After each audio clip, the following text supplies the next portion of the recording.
In the article, Does Differentiation Work? Is that even the right question? Dave Powell is responding to James's article in Education Week in which he claims that differentiation doesn't work. James is a known proponent of gifted education in which he believes that some people are naturally smarter than others. The typical arguments of the gifted education believers are that there is a aptitude of intelligence that can be measured effectively by applying scientific principles and measured efficiently using standardized intelligence tests. Gifted education also talks about how IQ can be measured with multiple means of assessment and about how students should be separated homogeneously in their classrooms in order to lessen the burden on teachers and to mesh like-minded students together so that they can grow together as a whole. Now, the whole article is about Powell responding to these main points of gifted education.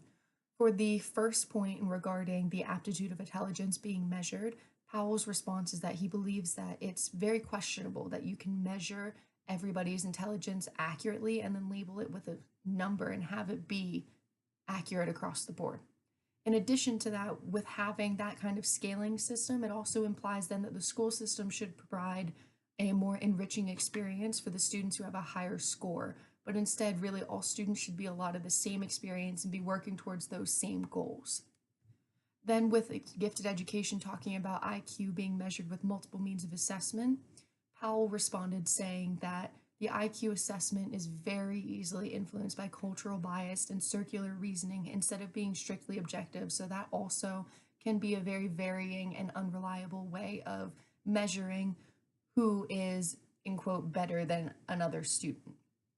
And then finally, in regards to homogeneous classrooms, Powell's response is that he thinks that setting students up in a homogeneous classroom from the beginning will have them grow up in that method, in which that they will stay in those homogeneous groups for the rest of their life and is thus directly related to a limitation placed on these students as adults from having economic and social mobility.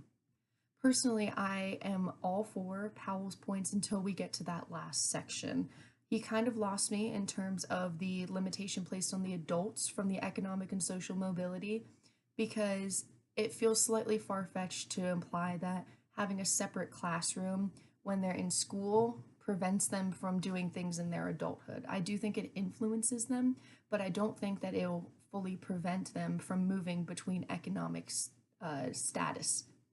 Although I do agree that classrooms should be heterogeneous because I think it's extremely beneficial for the students to work together with other students who may be at different levels than they are so they can have that experience with both the teaching and learning relationship that comes with that.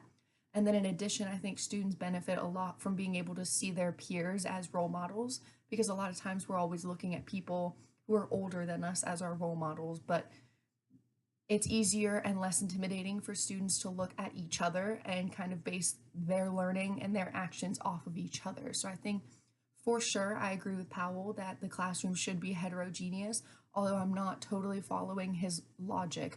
Besides that, everything else I think is hitting the nail on the head. I think that it shouldn't be based on, or the experience in classrooms shouldn't be based on a number that's assigned to the students. I think that they should work together and be involved with each other's educations. And I think that IQ should be something that maybe they know, but shouldn't be a basis for their education.